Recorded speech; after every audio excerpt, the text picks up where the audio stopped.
Assalamualaikum warahmatullahi wabarakatuh. Waalaikumsalam warahmatullahi wabarakatuh. Terima kasih kepada Bapak Sudairi dan Bapak Ibu guru semuanya sudah menyempatkan hadir di ruangan ini ya, untuk mengikuti acara kami, yaitu menyampaikan materi tentang budaya positif. Jadi acara ini diselenggarakan untuk memenuhi tugas aksi nyata Modul 1.4 calon guru penggerak angkatan ke-10.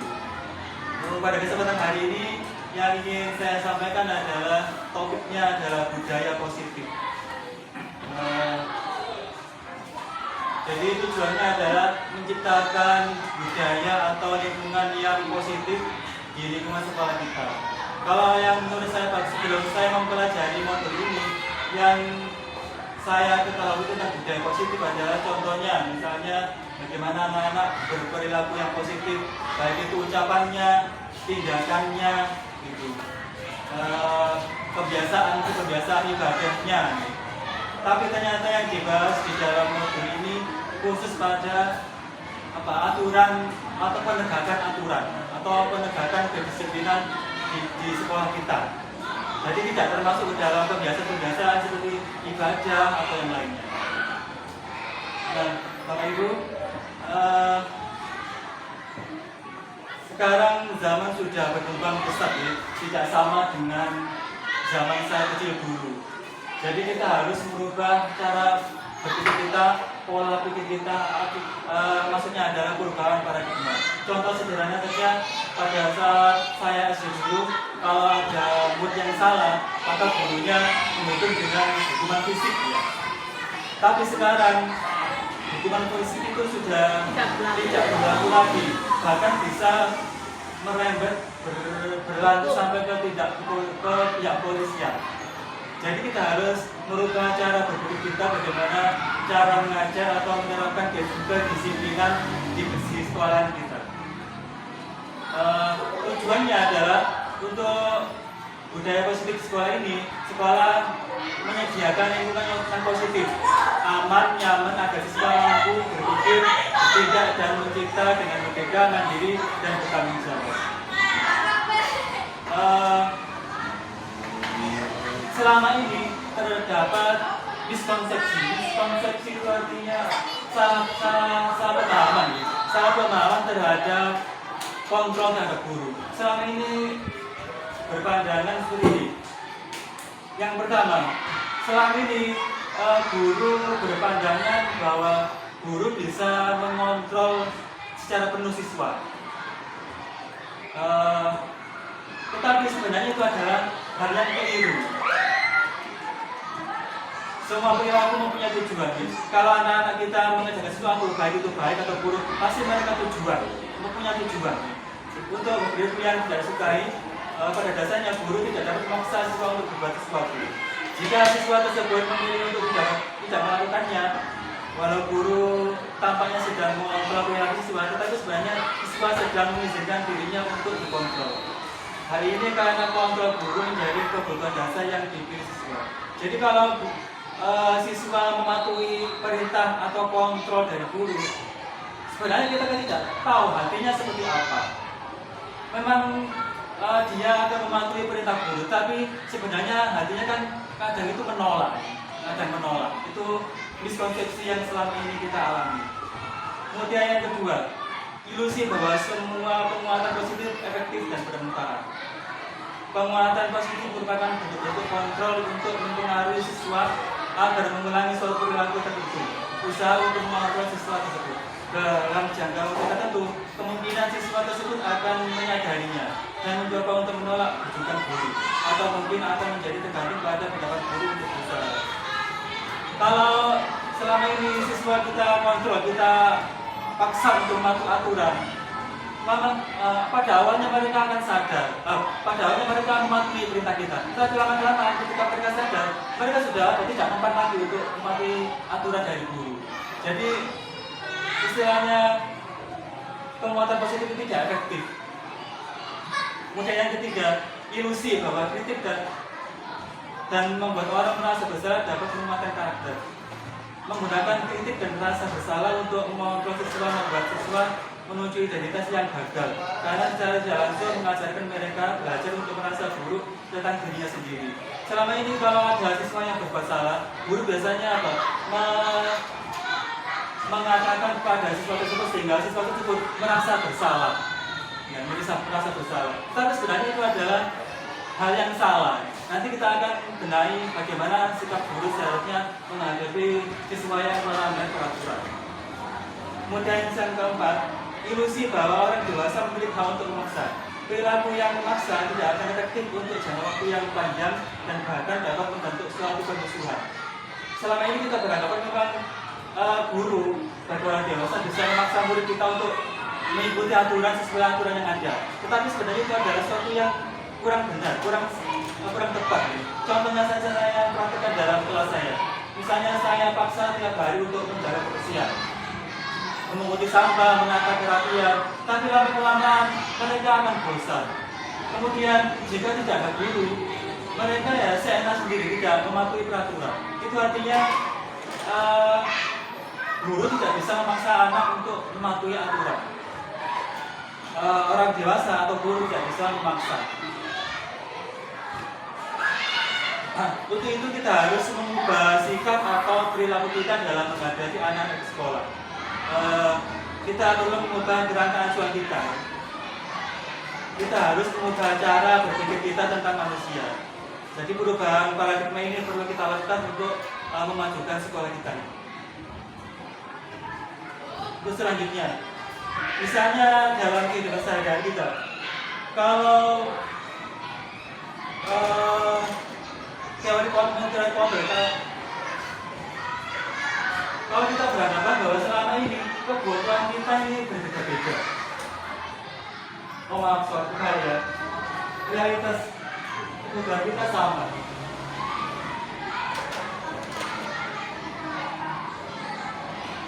Kalau kita lihat selama ini realitas kebutuhan kita sama, tapi sebenarnya realitas kebutuhan kita berbeda-beda.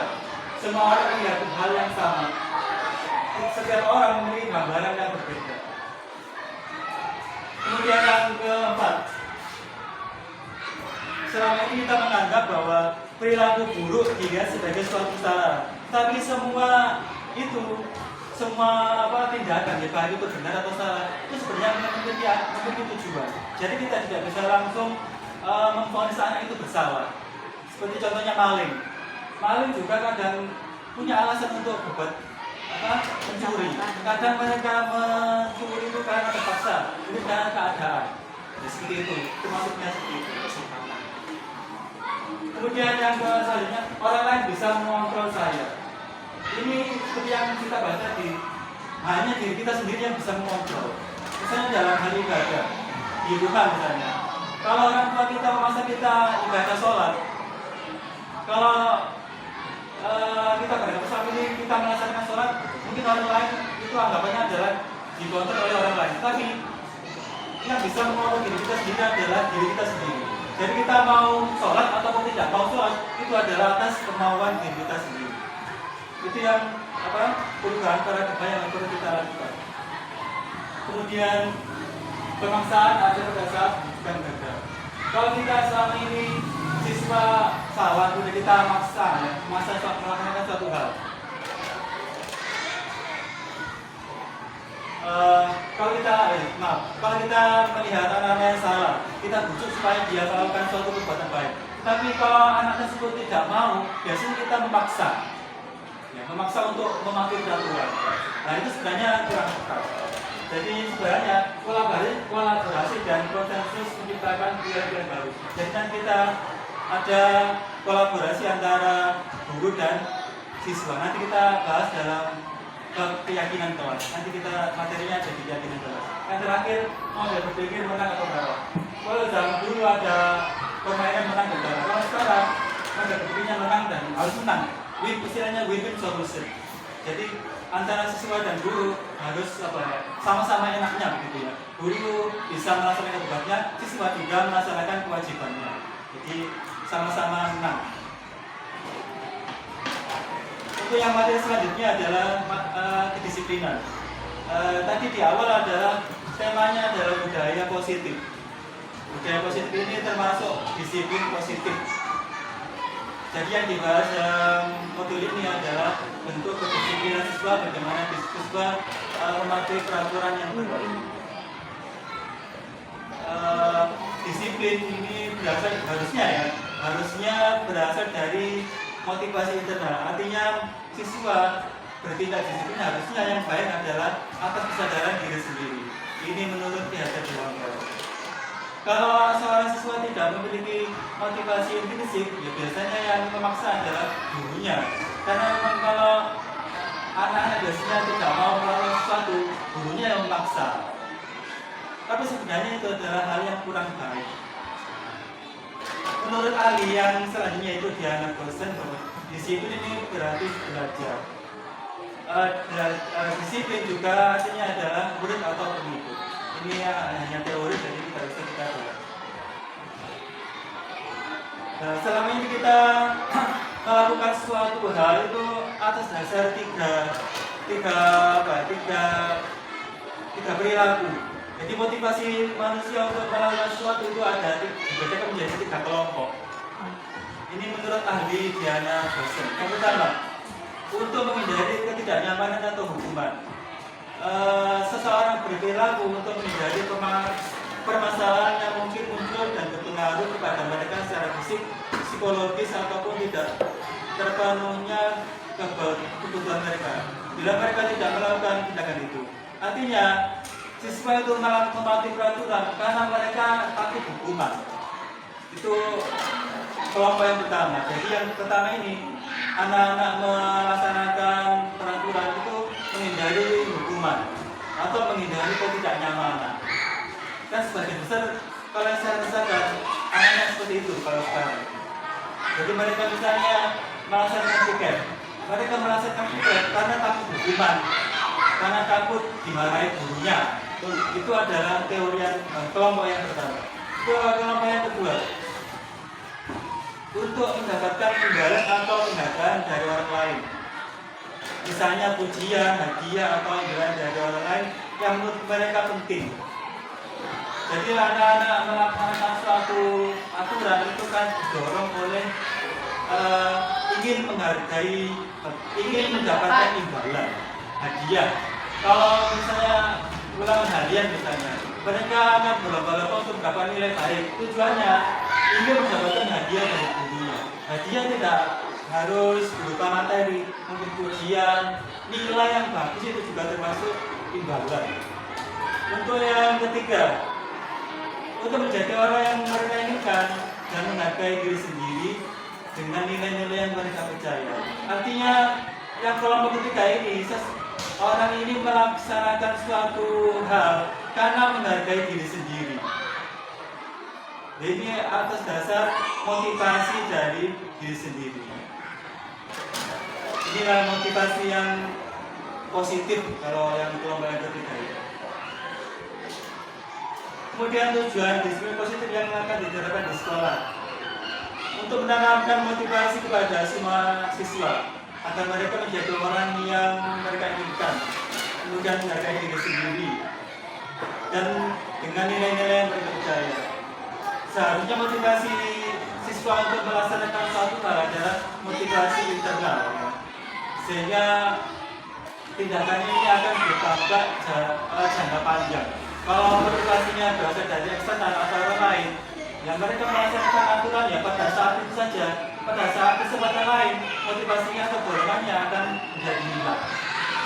Jadi yang diperlukan adalah motivasi internal untuk melakukan suatu perubahan. Nah, sekarang yang berlaku di sekolah kita ini aturan, konsekuensi atau keyakinan. Misalnya di sekolah kita ada aturan, tidak boleh membuang sampah sembarangan. Itu masih berupa aturan. Nah, paradigma sekarang yang disarankan adalah merubah peraturan itu menjadi suatu keyakinan. Ya, keyakinan yang dimaksud di sini adalah nilai-nilai kebaikan atau prinsip yang disepakati secara universal. Orang yang lebih semangat atau tergerak untuk melaksanakan keyakinannya daripada hanya mengikuti aturan. Contoh, aturannya adalah siswa dilarang datang terlambat. Keyakinan kelasnya apa? Disiplin positif misalnya. Nanti kita akan bahas bedanya keyakinan dengan aturan. Ini ciri-ciri dari keyakinan kelas. Kalau keyakinan kelas atau bisa juga keyakinan sekolah. Kalau keyakinan kelas ini berlaku pada satu kelas. Kalau keyakinan sekolah berlaku di seluruh lingkungan sekolah. Karena kalau lingkungan kelas, keyakinan lingkungan kelas 1 dan lingkungan kelas 6 itu berbeda-beda. Karena dari segi usia, kemudian perkembangan psikologisnya, anak-anak kelas 1 dengan kelas 6 itu berbeda. Jadi keyakinan kelasnya harusnya berbeda antara kelas bawah dengan kelas atas. Keyakinan kelas bersifat lebih abstrak daripada peraturan. Kalau peraturan itu lebih rinci dan nyata. Kemudian keyakinan kelas berupa pernyataan yang universal. Untuk contoh-contohnya nanti kita berikan contoh selanjutnya. Kemudian ketiga, keyakinan kelas ini dalam bentuk yang positif. Kalau aturan kan misalnya tidak boleh datang terlambat. Tidak boleh datang terlambat itu adalah kalimat negatif. Kalimat negatif. Harusnya itu kita rubah menjadi kalimat yang positif. Misalnya siswa datang tepat waktu. Itu kalimat yang positif. Kemudian keyakinan kelas tidak terlalu banyak sehingga mudah diingat dan dipahami oleh siswa. Kemudian keyakinan kelas dapat diterapkan. Kemudian selanjutnya dalam menyusun keyakinan kelas harus kelibatan antara guru dan siswa sehingga semua penghuni apa namanya? Penghuni kelas ya. Semua warga kelas. Warga kelas itu berkontribusi dalam pembentukan keyakinan kelas. Kemudian kalau keyakinan kelasnya dirasa kurang up to date, maka warga kelas bisa merubah atau meninjau kembali keyakinan kelas tersebut. Mohon maaf ini masih panjang. Atau ini sudah ngantuk, kita latihan senam otak ya supaya segera. Senam otak. Gerakannya sederhana ini. Ganti 1, 2, 3, 4, 5, 6, 7, 8. Sekarang ganti gerakan. Tangan kanan di ujung, tangan kiri di telinga, dan biru. Terus nanti dibalik 1, 2. Ayo kata tadi. 2, 3. Hei. Oh, ada yang masih susah. Tangan kanan di hidung, jadi tangan kiri di telinga kanan. Ayo. Jangan ngatur ini, ayo. Ayo Pak Ali. Gerakan kedua, tangan kiri di hidung, tangan kanan di telinga kiri. Siap? 1, 2, 3, 4, 5, 6, 7, 8. Oke. Nanti yang ada yang lain kapan? 1. Sudah enggak ngantuk lagi Pak begini. Aman. Sudah. Untuk membentuk keyakinan kelas ini ada langkah-langkahnya. Yang pertama, guru dan siswa berkumpul, ya tentu saja berkumpul di dalam kelas ini. Memberi kesempatan kepada siswa untuk memberikan pendapatnya, atau namanya curah pendapat. Nah, curah pendapat atau yang berupa aturan kelas itu, jadi tujuannya adalah siswa diberi stimulus atau rangsangan untuk bagaimana siswa menciptakan lingkungan kelas yang positif. Ini kalimat kuncinya. Kemudian setelah itu ditulis di sebuah kertas nih, post-it misalnya. Setelah post-it.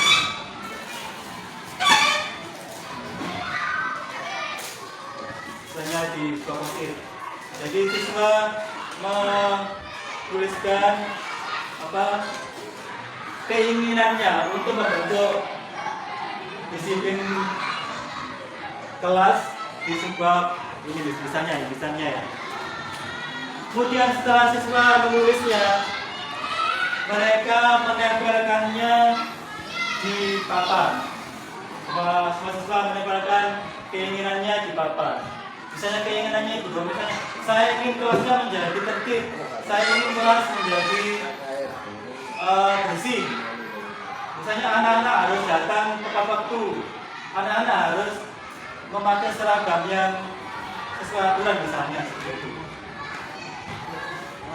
Kemudian setelah ditempel, guru meneliti satu persatu tulisan yang ditulis oleh siswa.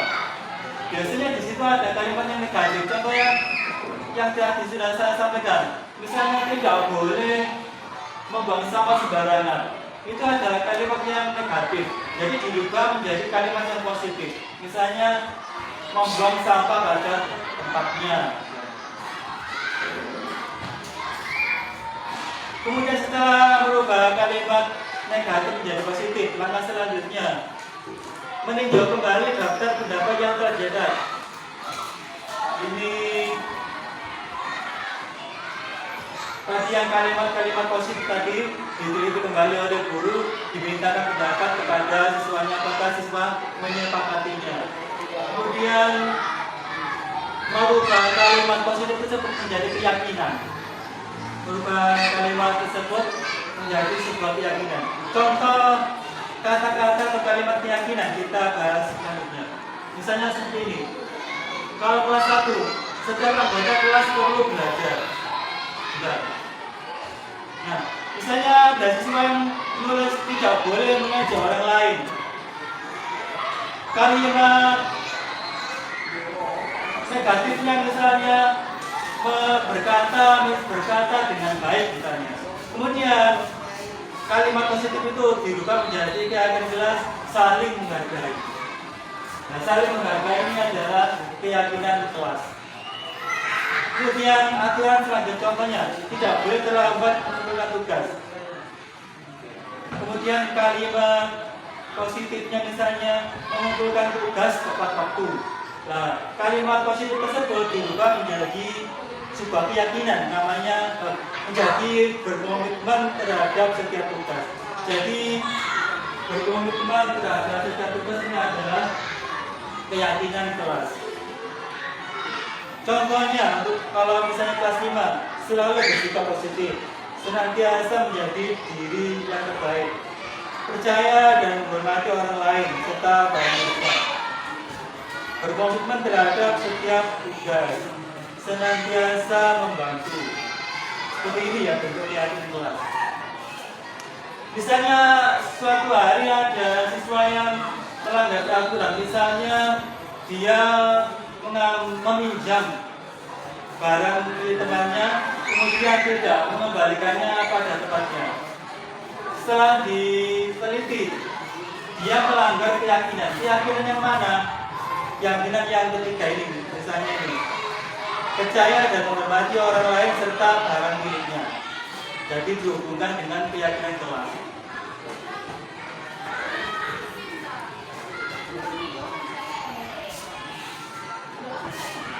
Kalau kita menerapkan keyakinan kelas, biasanya masih ada saja siswa-siswa yang melanggar. Nah, terkadang kita memberikan hukuman, bisa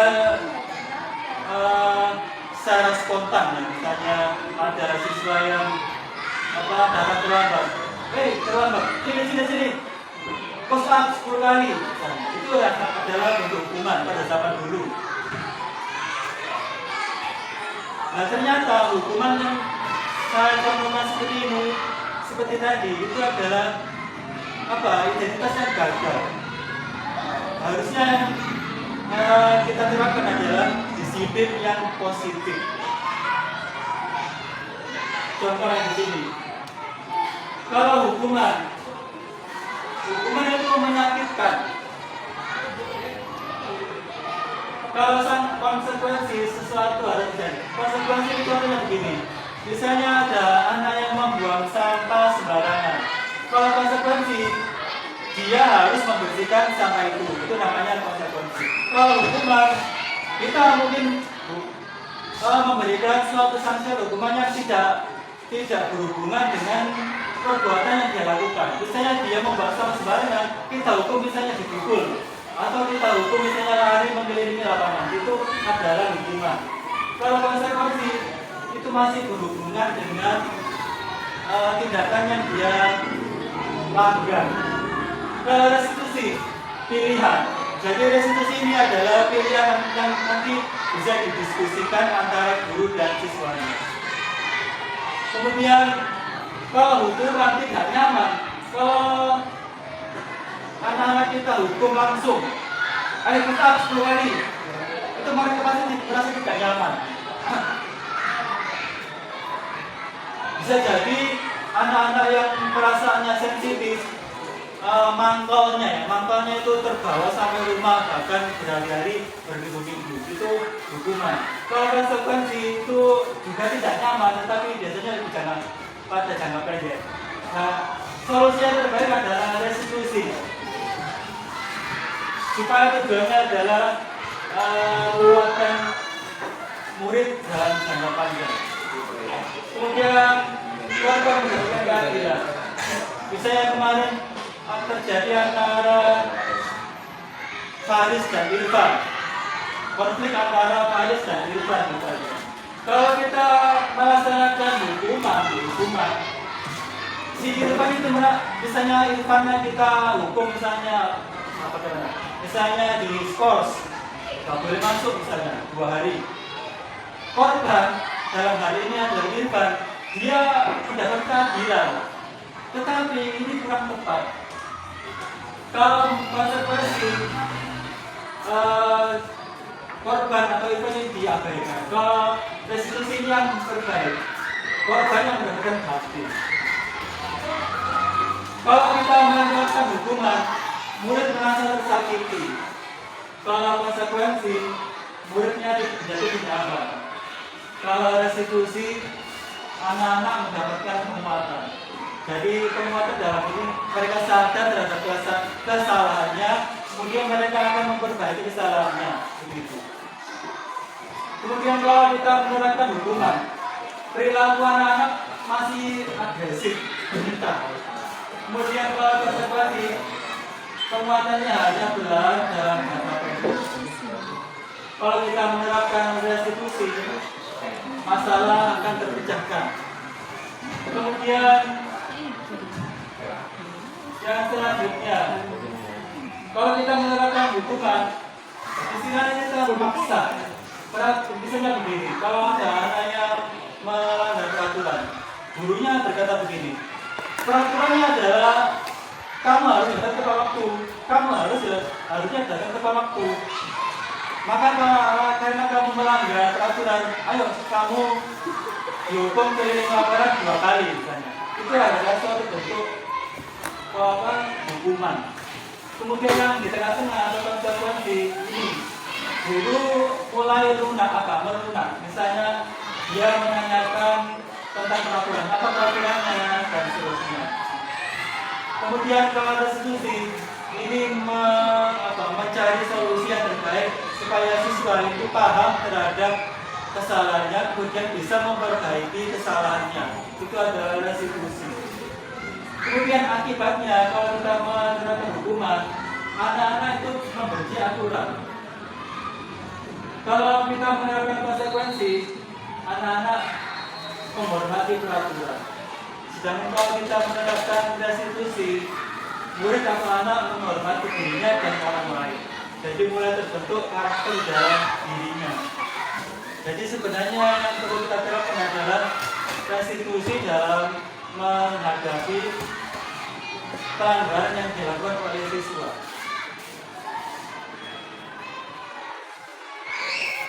Ini perbedaan antara hukuman dan maksudnya pengaruh buruk penghargaan terhadap anak. Penghargaan ini kalau menurut ahli namanya PON Ini termasuk hukuman. Penghargaan misalnya pujian, karena anak-anak misalnya melaksanakan suatu hal sehingga menjadi tertib, karena dia melaksanakan, karena dia termotivasi ingin mendapatkan hadiah, itu sebenarnya menurut KON adalah suatu hukuman. Nah, hal tersebut akibatnya adalah memberikan pengaruh jangka pendek. Penghargaan diberikan untuk membuat seorang melakukan suatu dalam jangka waktu pendek. Jika terlalu sering menggunakan penghargaan, maka orang tersebut akan bergantung pada penghargaan dan kehilangan motivasi internalnya. Lama-kelamaan orang tersebut menjadi tidak menyadari tindakan baik yang dilakukannya. Ini contohnya di kelas 6 sendiri. Anak-anak yang misalnya menata bangkunya dengan tertib, saya puji misalnya, saya cek bangkunya, kemudian saya beri pujian. Tetapi pada suatu hari saya tidak mengecek tentang kerapian dari meja. Itu artinya mereka tidak karena mereka pengaruhnya jangka pendek saja. Jadi mereka melakukan suatu aturan itu bukan karena pengaruh internal, tapi pengaruh orang lain, motivasi eksternal, karena ingin mendapatkan imbalan. Kemudian penghargaan tidak efektif, karena penghargaan diperoleh jika melakukan hal yang disyaratkan. Jika tidak mendapatkan penghargaan yang diharapkan, maka akan timbul rasa kecewa dan kecil hati. Misalnya anak-anak yang sudah terbiasa kalau ulangan hariannya bagus mendapatkan misalnya hadiah. Suatu hari gurunya tidak memberikan hadiah, maka dia akan kecewa. Itu adalah motivasi senang tadi ingin mendapatkan hadiah. Kemudian penghargaan yang terancam merusak hubungan. Kalau ada seorang anak yang mendapatkan hadiah, anak yang tidak mendapatkan hadiah bisa jadi dia iri hati, tidak menyukai anak yang mendapatkan hadiah. Kok anakku terus itu hadiah? Kenapa kok saya nggak bisa? Kok saya nggak dapat hadiah? Padahal dia juga mungkin sudah berusaha untuk menjaga ulangan dengan baik, seperti itu. Jadi penghargaan itu sebenarnya merusak hubungan pertemanan. Tapi ya tidak semuanya. Ini kadang-kadang. Kemudian siswa termotivasi hanya untuk menyenangkan gurunya. Ini akibat atau akibat negatif dari penghargaan. Kemudian yang keempat, penghargaan mengurangi ketepatan. Karena misalnya begini, anak-anak ayo silakan mengerjakan ulangan yang dapat nilai bagus akan dapat hadiah. Ternyata menurut ada penelitiannya. Kenapa menurut penelitian siswa yang mengerjakan sesuatu dengan hadiah, kemudian siswa yang mengerjakan sesuatu tanpa hadiah, ternyata hasilnya lebih bagus siswa yang mengerjakan sesuatu tanpa hadiah. Ini menurut penelitian. Jadi penghargaan ini kurang tepat dilaksanakan. Kemudian yang kelima, penghargaan menghukum. Jadi sebenarnya penghargaan ini menghukum. Menghukum siapa? Ya yang tidak mendapatkan penghargaan. Apa siswa yang misalnya mendapatkan nilai yang kurang bagus, dia kan tidak mendapatkan hadiah. Dan saya rasakan dia dihukum. Karena yang mendapat hadiah yang mendapatkan nilai baik saja. Penghargaan dan hukuman adalah hal yang sama, karena keduanya berusaha mengendalikan perilaku seseorang. Pada dasarnya setiap orang tidak suka dikendalikan dalam jangka waktu lama. Penghargaan akan terlihat sebagai hukuman. Jika penghargaan sangat diharapkan, tapi kita tidak mendapatkannya, maka akan merasa dihukum. Kemudian sebelum kita lanjutkan ke materi selanjutnya, yaitu kebutuhan dasar manusia. Menurut seorang ahli, Dr. William Blaser, ada 5 kebutuhan dasar manusia. Yang pertama, bertahan hidup, seperti ya makan minum, ada kebutuhan rumah, kesehatan, dan yang lainnya. Ini kebutuhan bertahan hidup yang harus dipenuhi. Kalau zaman dulu ada kebutuhan pokok, kebutuhan primer, sekunder. dan siang. Yang kedua, kebutuhan cinta dan kasih sayang. Cinta kan? Butuh cinta. Seperti Termasuk saya butuh cinta. siswa. Kadang mereka butuh kasih sayang sebenarnya. Terutama yang ibu-ibu yang mengajar kelas bawah ini biasanya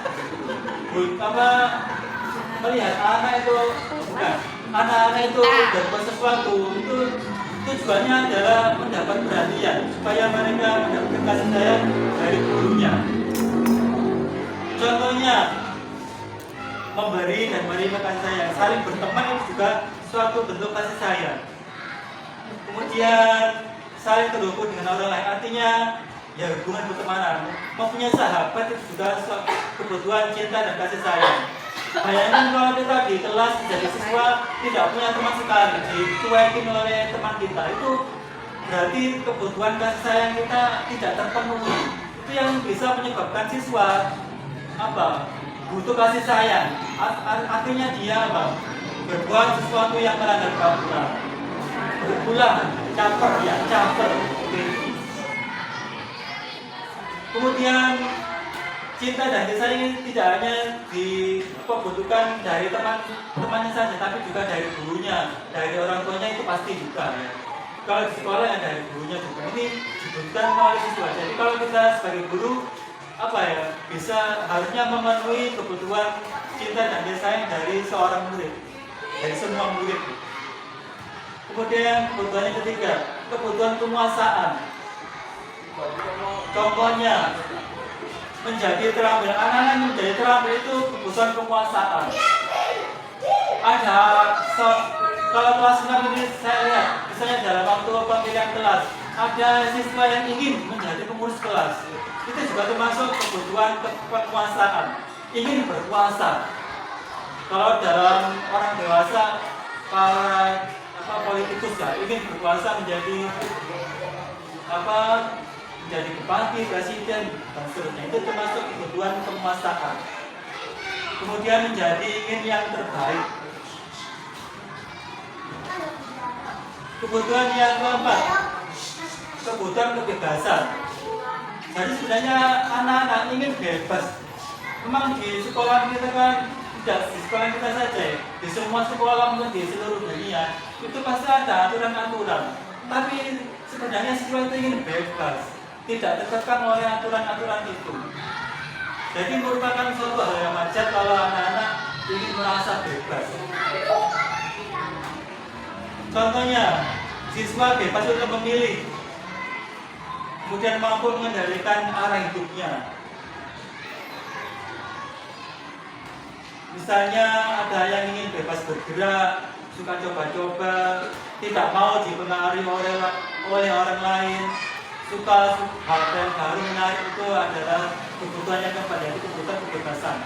Kalau saya perhatikan memang jadikan juga anak-anak banyak yang dalam gaya belajarnya ada yang tenang, ada yang suka berjalan-jalan, ada yang sering mengganggu temannya. Itu karena memang kebutuhan dasarnya mereka ingin bebas.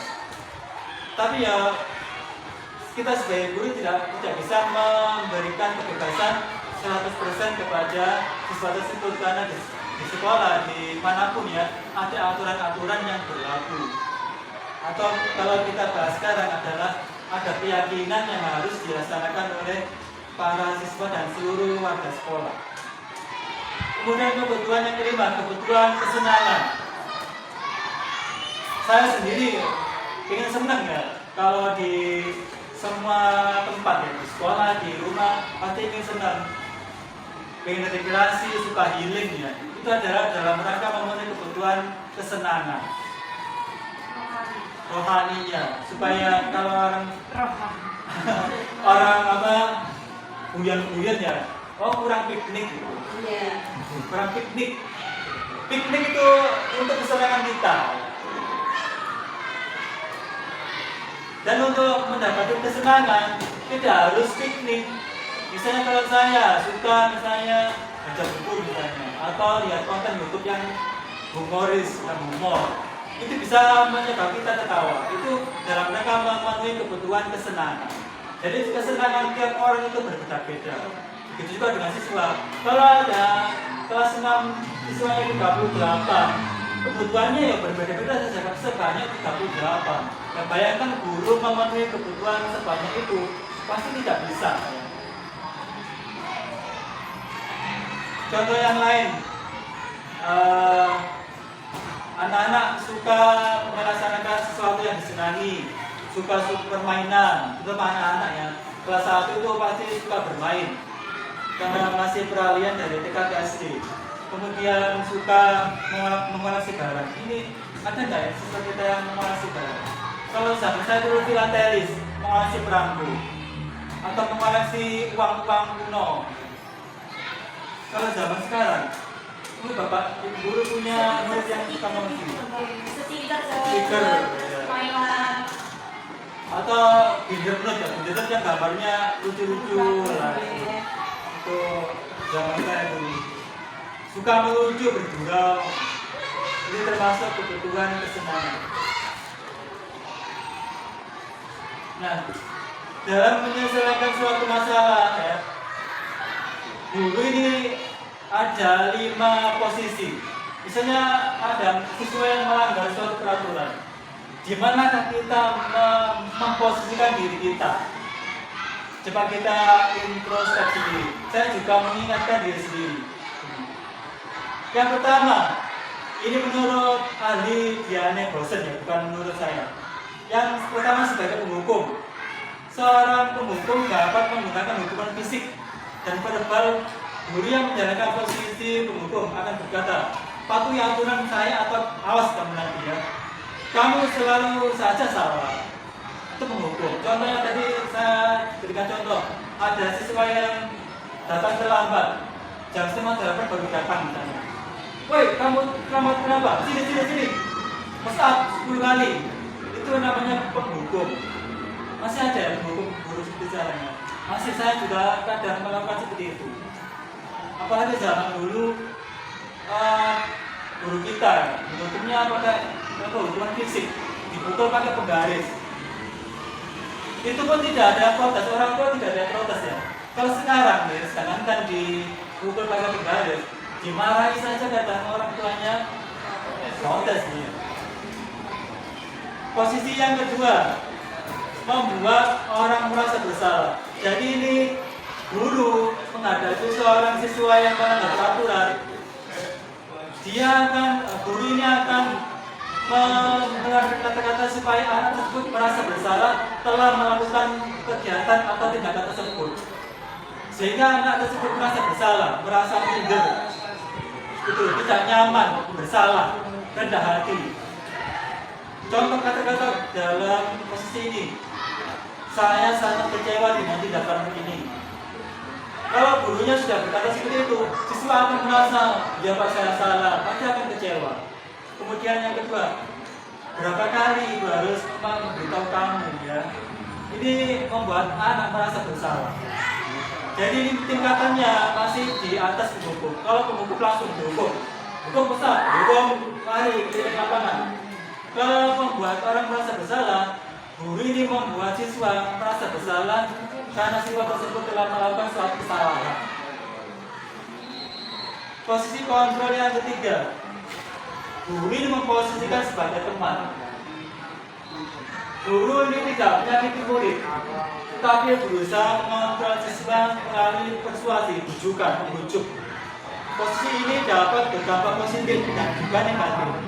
Posisi ini berupa hubungan yang baik antara guru dan siswa. Contohnya, ayo bantulah saya guru ini, coba bantulah saya untuk mematuhi peraturan atau menjadi guru yang baik.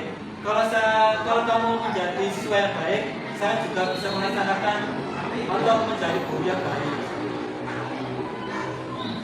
Hal negatif dari posisi guru sebagai teman siswa adalah bila guru tidak dapat membantu, maka siswa akan merasa kecewa dan berkata, saya pikir Pak Guru adalah teman saya, ternyata mengkhianati saya.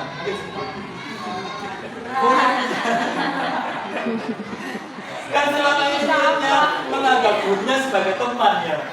Begitu gurunya sudah tidak mau berteman lagi istilahnya, maka siswanya akan kecewa. selama ini saya menganggap gurunya itu menganggap Pak Guru teman saya, kok ternyata tadi memarahi saya seperti itu. Selama ini saya sebagai friend, ternyata berkhianat, ada utang di balik hati. Kalau kita melaksanakan posisi sebagai teman, kalau tidak ada guru, siswa akan tidak mau melaksanakan aturan. Kemudian siswa akan selalu tergantung pada guru tersebut karena menganggap sebagai teman tadi.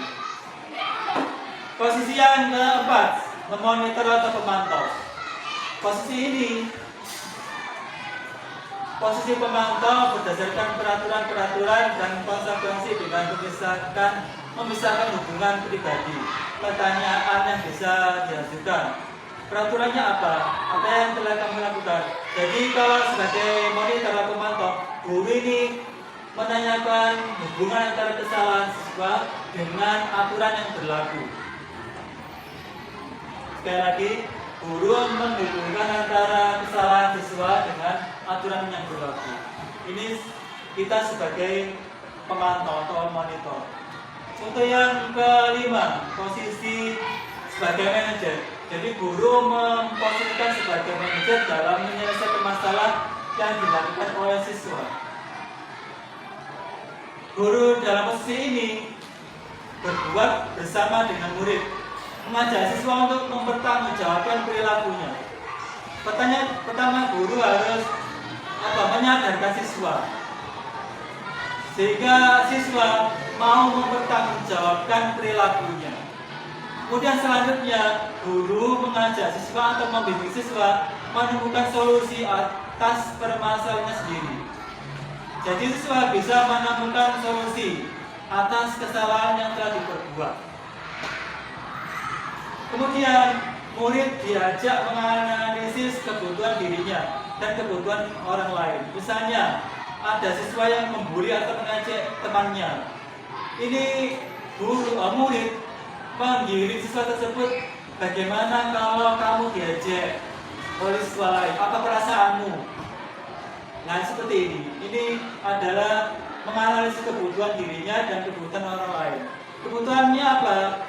Kebutuhannya adalah merasa dihargai. Jadi keyakinan kelas yang dilanggar oleh siswa tersebut adalah merasa bertentangan dengan merasa dihargai. Jadi keyakinan kelas adalah ada yang misalnya contohnya adalah merasa ingin dihargai.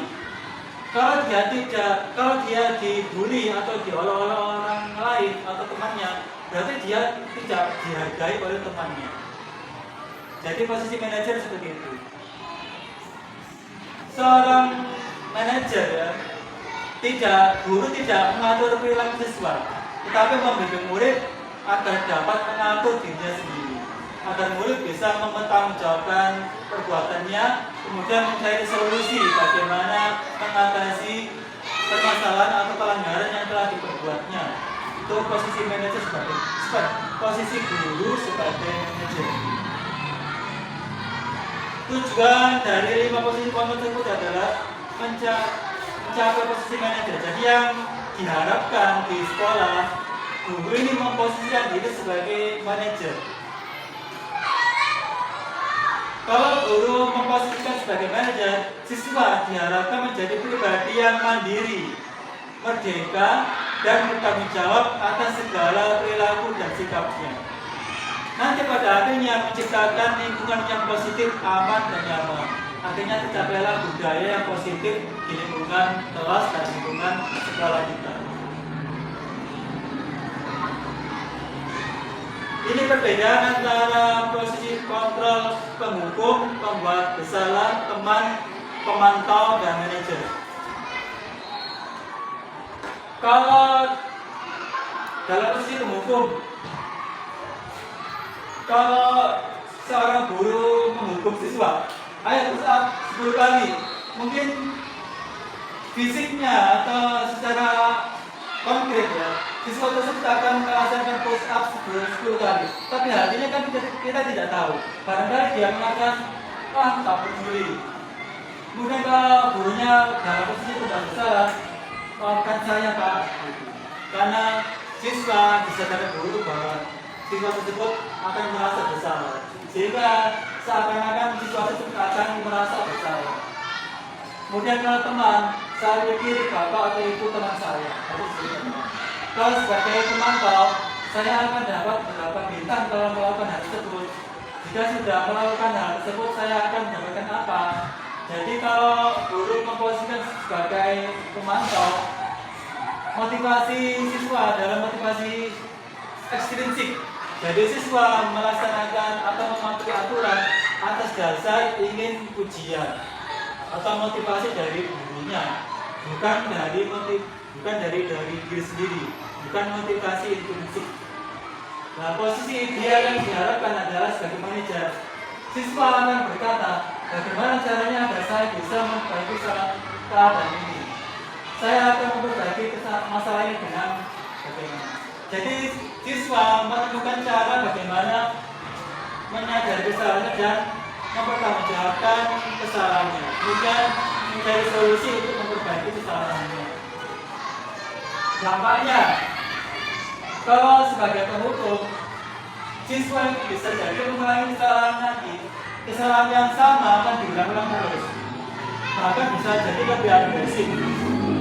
Kalau dalam posisi membuat kesalahan, siswa akan merasa rendah diri, merasa gagal menjadi siswa, dan merasa tidak berharga.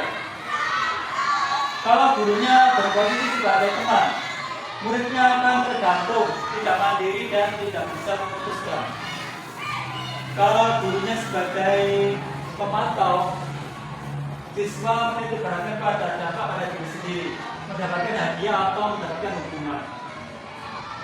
Kalau sebagai manajer gurunya, siswa bisa mengevaluasi diri, bagaimana menjadi diri yang lebih baik, bagaimana menjadi siswa yang lebih baik. Kemudian, kalau yang ini kita bahas, boleh dikatakan guru di luar kualitas.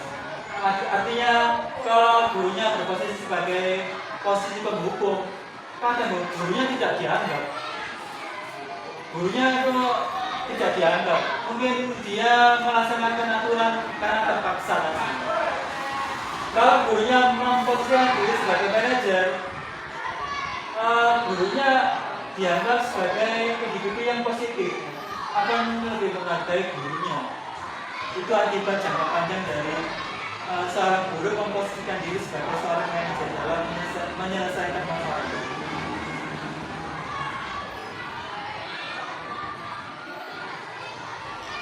Terus selanjutnya restitusi. Ini restitusi itu maksudnya adalah penyelesaian masalah apabila kita atau guru menghadapi masalah terhadap muridnya.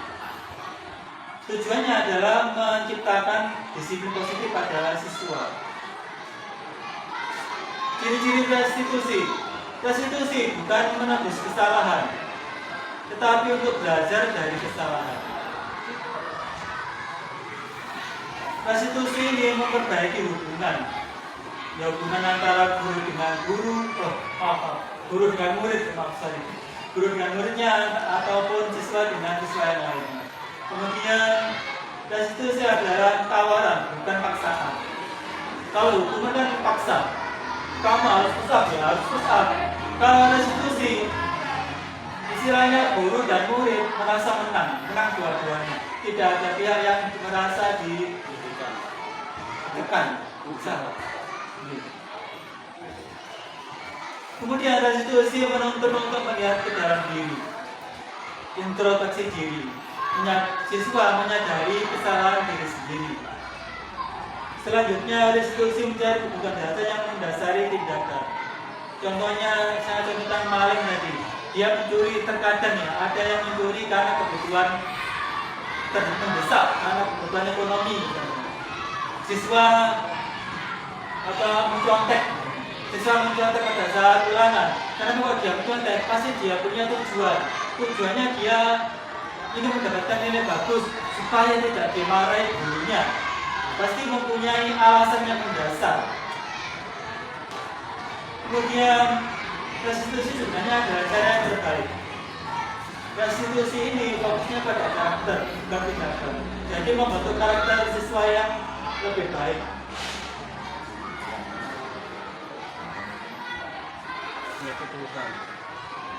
Masih terus Gus videonya. Pernah apa pause?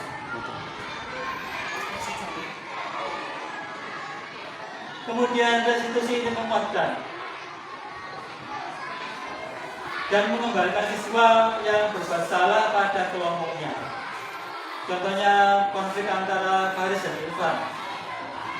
Kalau anak yang berbuat salah kita pojokkan, kita hukum, pasti dia akan minder dan tidak mau kembali ke kelompoknya.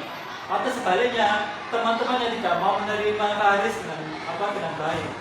Contoh yang nyata aja, ini maaf saya menyebutkan nama. Misalnya Fauzan ya, kita tahu Fauzan kan anaknya jahil dan sebagainya. Bagaimanapun solusi yang kita berikan kepada Irfan dan kepada teman-temannya, ternyata teman-temannya tidak mau menerima, masih belum bisa menerima keadaan Fauzan. Jadi restitusi yang saya terapkan, yang saya sampaikan kepada Fauzan itu belum berhasil. Seperti itu. Karena kenapa? Karena teman-temannya masih belum mau menerima Fauzan dengan baik. Istilahnya kakak nggak mau kontuan dengan Fauzan karena kelakuannya kurang baik. Nah, untuk menyelesaikan masalah yang terjadi dalam kehidupan sehari-hari, misalnya ada seorang siswa yang melakukan kesalahan, guru diharapkan itu memposisikan diri sebagai manajer. Nah, sebagai manajer, apa yang harus kita lakukan? Ada 3 hal yang kita lakukan. 3 hal ini terangkum dalam segitiga restitusi. Ini adalah cara seorang guru dalam menyelesaikan masalahnya. Sebenarnya mungkin Bapak Ibu guru sudah merasakan restitusi ini di kelas dengan masing-masing, tapi mungkin tidak sadar bahwa itu sudah termasuk restitusi. Jadi mungkin namanya saja mungkin baru terdengar sekarang, tapi actionnya sudah Bapak Ibu lakukan jauh-jauh hari sebelumnya. Langkah yang pertama, menstabilkan identitas. Jadi kalau ada siswa yang ada melanggar peraturan, guru yang pertama menstabilkan identitas. Ini terjemahan dari bahasa Inggris. Jadi mungkin kalau ada terjemahan dalam bahasa Indonesia kurang tepat. Jadi menstabilkan identitas kan Bapak Ibu saya sendiri juga kurang tahu. Menstabilkan identitas seperti apa? Tapi intinya adalah guru menyadarkan anak tersebut gagal dalam melakukan kesalahan menjadi orang sukses. Bukan begitu ya. Jadi tujuannya adalah mengubah identitas anak ini yang semula menjadi merasa dia gagal, tetapi bukan gagal. Sebenarnya dia adalah orang yang sukses. Jadi guru harus menuntut anak yang merasa gagal menjadi anak yang akan motivasinya ini menjadi anak yang sukses. Contoh kalimatnya, kalau ada anak yang melanggar peraturan, Bapak gurunya besar itu tidak apa-apa. Tapi bukan berarti kita membenarkan kesalahan tersebut. Kita cuma berusaha menenangkan siswa, menyadarkan siswa. Tidak ada manusia yang sempurna, kita bisa menyelesaikan masalah ini. Bapak tidak tertarik untuk mencari siapa yang salah, tapi Bapak ingin mencari solusi dari permasalahan ini. Ini contoh kalimatnya. Ketika anak fokus pada kesalahan, maka akan sulit untuk melakukan restitusi. Kalau guru langsung menghukum, siswa ini akan merasa bersalah. Merasa bersalah dalam diri sebenarnya menguras energi, bisa stres dan sebagainya. Saya alami sendiri. Pernah saya dimarahi atasan, tersinggung dengan ucapan atasan. Maka perasaan saya bisa seharian, bisa berhari-hari. Itu menguras energi. Dan diharapkan kita tidak berbuat seperti itu terhadap siswa kita. Jangan sampai siswa merasa tertekan, merasa bersalah berhari-hari. Ya benar kita menyadarkan siswa tersebut untuk menyadari kesalahannya. Tetapi jangan sampai kita ingin menyinggung atau menyakiti hatinya.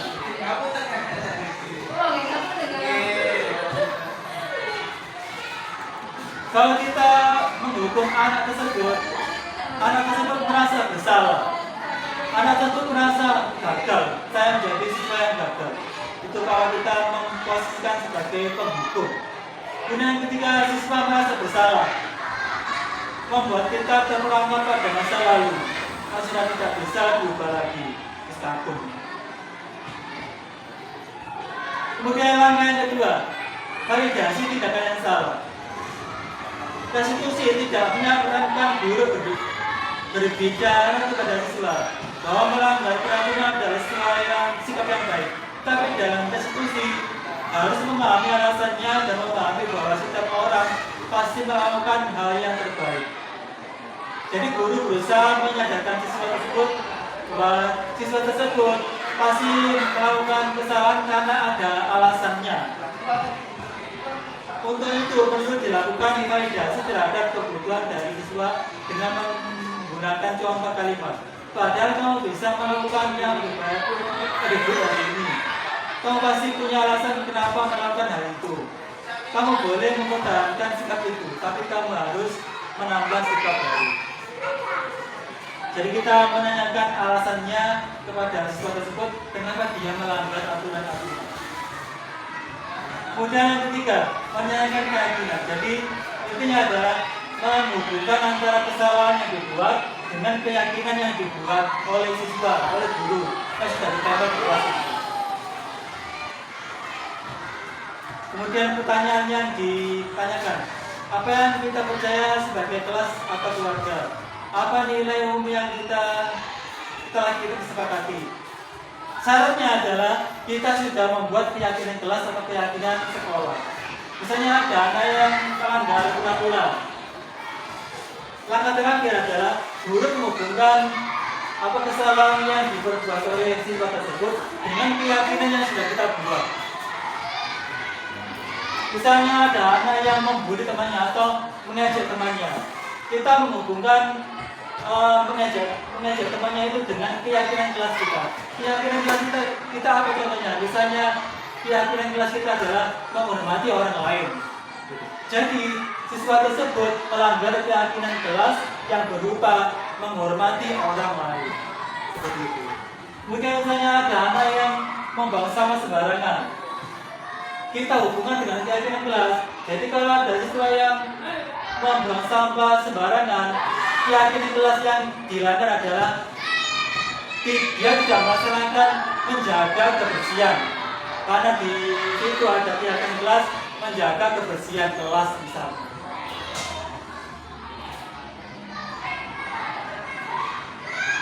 Jadi itu tadi langkah-langkah untuk menyelesaikan masalah kalau ada masalah dalam bahasa dari yang menyangkut siswa kita.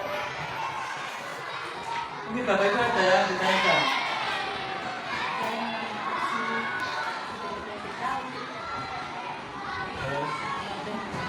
Ya, terima kasih Bapak Ibu sudah mendengarkan saya menyampaikan materi budaya positif. Sudah mengganggu waktunya. Terima kasih terhadapnya. Mungkin saya mengharapkan umpan balik atau saran-saran yang positif dari Bapak Ibu semuanya. Ya. Terima kasih. Assalamualaikum warahmatullahi wabarakatuh. Waalaikumsalam warahmatullahi wabarakatuh.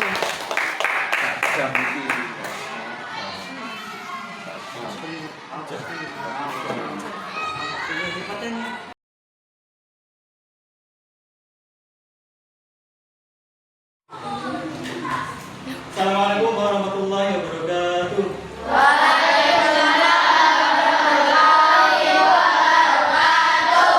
Bagaimana kabar kelas 6 hari ini? Alhamdulillah sehat. Baik, anak-anak semuanya masuk ya hari ini ya? Bagi anak-anak, kalian tentunya masih ingat ya pertama kali masuk ke kelas 6. Waktu itu kita membuat kesepakatan tentang peraturan kelas. masih ingat ya. Misalnya bangkunya harus ditata, seragamnya bagaimana, kemudian apalagi yang masih ingat? Siapa yang masih ingat?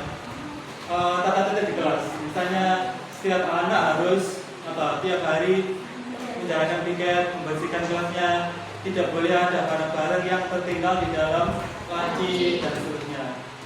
Nah, kita hari ini juga membahas tentang kesepakatan kelas. Nantinya diharapkan kesepakatan kelas itu menjadi keyakinan kita, kemudian menjadi kebiasaan atau budaya yang positif yang kita jalankan sehari-hari. Jadi kebiasaan positif itu bisa dijalankan tiap hari, lalu kita jalankan ya, jangan kok negatif terus. Pertama memang agak susah. Misalnya kalian menjaga kebersihan. Dari awal saya perhatikan dulu masuk kelas 6 masih banyak yang suka membuang sampah sembarangan. Kemudian tiap hari berlatih, sekarang sudah cukup bersih, ya kan? Kalau saya lihat dulu masih suka membuang sampah di laci mejanya. Sekarang sudah mulai berkurang. Tapi itu ada beberapa anak yang masih melaksanakannya. Nah, sekarang kita hari ini membuat kesepakatan kelas yang diharapkan nanti akan menjadi keyakinan dan menjadi budaya kehidupan kita sehari-hari. Gitu ya.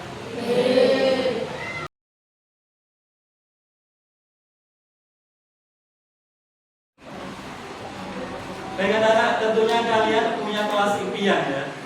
Inginnya kelasnya bagaimana. Nah, sekarang kalian coba tuliskan aturan-aturan, peraturan ya, supaya kelas kalian menjadi kelas impian.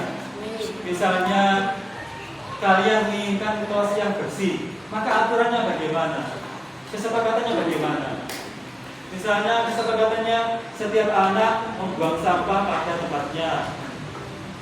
Gitu. Kemudian misalnya contoh yang kedua, kalian menginginkan kelas yang indah, biasanya indah misalnya. Maka peraturannya bagaimana?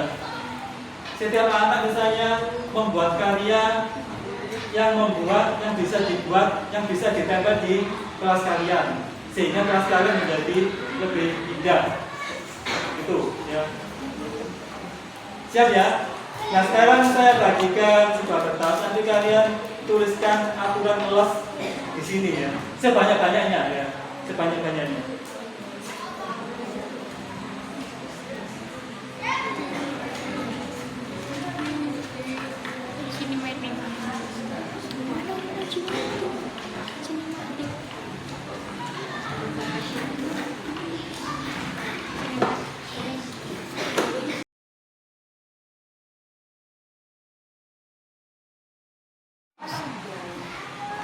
Anak sudah selesai memberikan pendapatnya, sudah selesai nulis.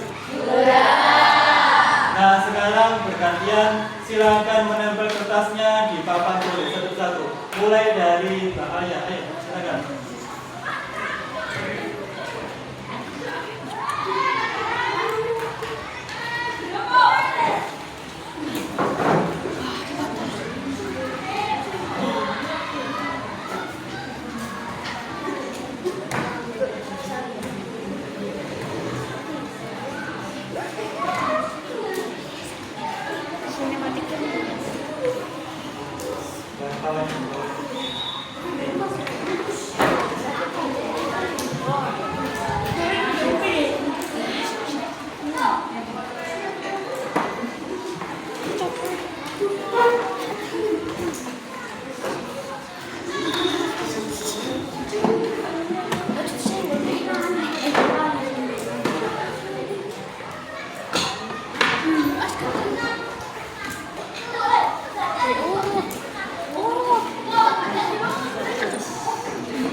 Baik anak-anak, semuanya sudah menempelkan pendapatnya di papan. Coba kita lihat satu persatu ya.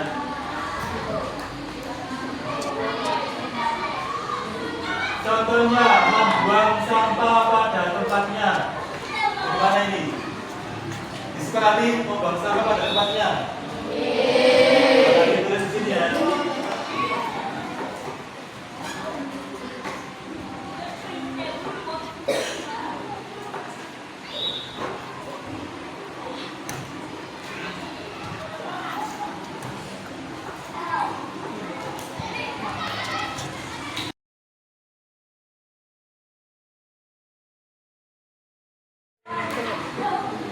Baik anak-anak, selanjutnya di sini ada yang menulis tidak boleh berisi saat pelajaran. Tidak boleh berisi saat pelajaran. Ini kalimat negatif ya, karena ada kata tidak. Jadi coba dirubah menjadi kalimat positif yang tidak menggunakan kata tidak. Siapa yang bisa merubah kalimat negatif ini menjadi kalimat positif? Saya Kak. Ya silakan, Habib. Harus mendengarkan guru saat pelajaran. Ya, sekali. Apa tadi? Harus mendengarkan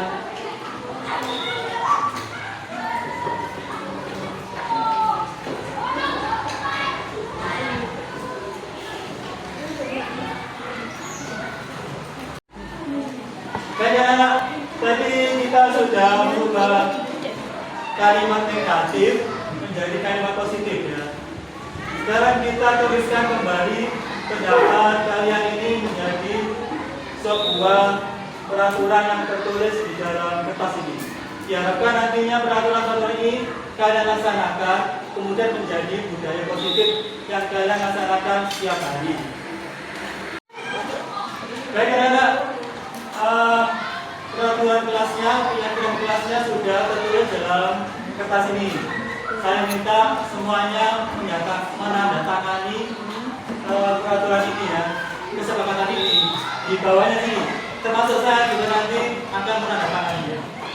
Saya silakan mulai dari Mbak Apa dulu ya, disusul Mbak Era ya.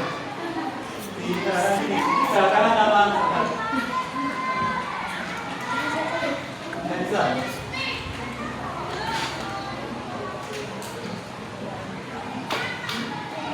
Bisa.